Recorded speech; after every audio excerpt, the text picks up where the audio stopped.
All right, on to our next nominee. He had a show in the festival called Odd. Please welcome to the stage, Stephen Witt. Stephen Witt was born in Levin but grew up in South Auckland. In just 18 months, he has developed from Raw Comedy Quest finalist to Billy T nominee. He's also known as Popcorn the Clown. Please give it up for Stephen Witt.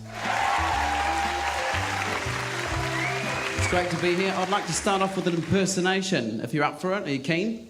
Would you like that? Yeah? All right, this is my impersonation of someone washing their hands.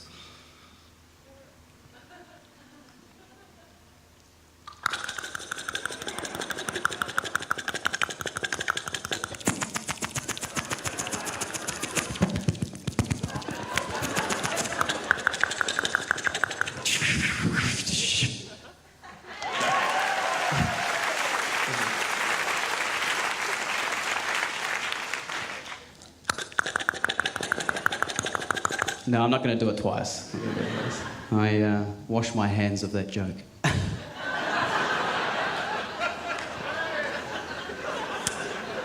It's a clean comedy, you might say.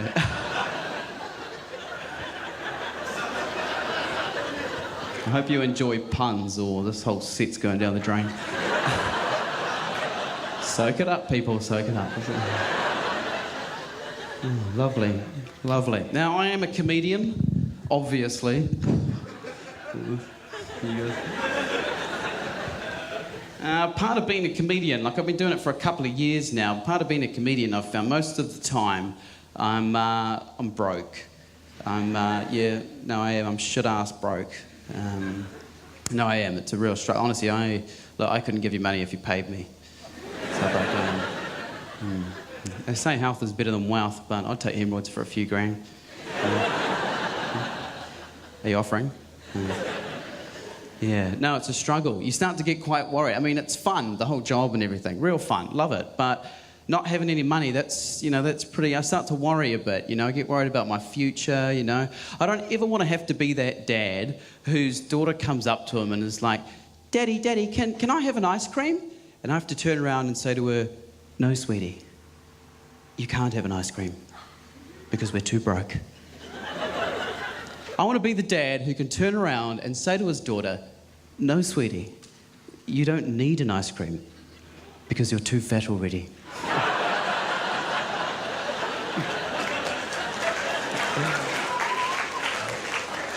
But daddy, no buts.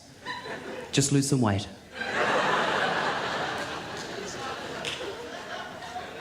I haven't always been broke, though. I haven't always been broke. Before I got into comedy, I was in sales, right? And it was all right. It was, paid the bills, but to be honest, it was pretty boring.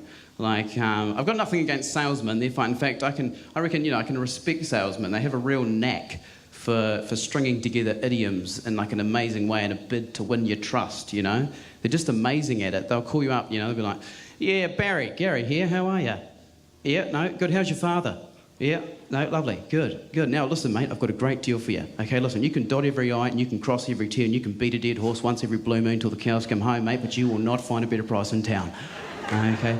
Now, no, listen, Rome wasn't built in a day, okay, but all roads lead to Rome. So when in Rome, do as the Romans do and build a bridge and get over that water off a duck's back, mate. Okay? No, I'm serious. No, listen, a bird in the hand is worth two in the bush, okay? Do not count your chickens before they hatch or you end up with all your eggs in one basket, okay? Now, admittedly, a leopard can't change his spots, so let me jot down your name, rank and serial number. I'll get back to you quicker than a heart skip and a stone's throw fast, then you can say Jack Robinson. What do you say?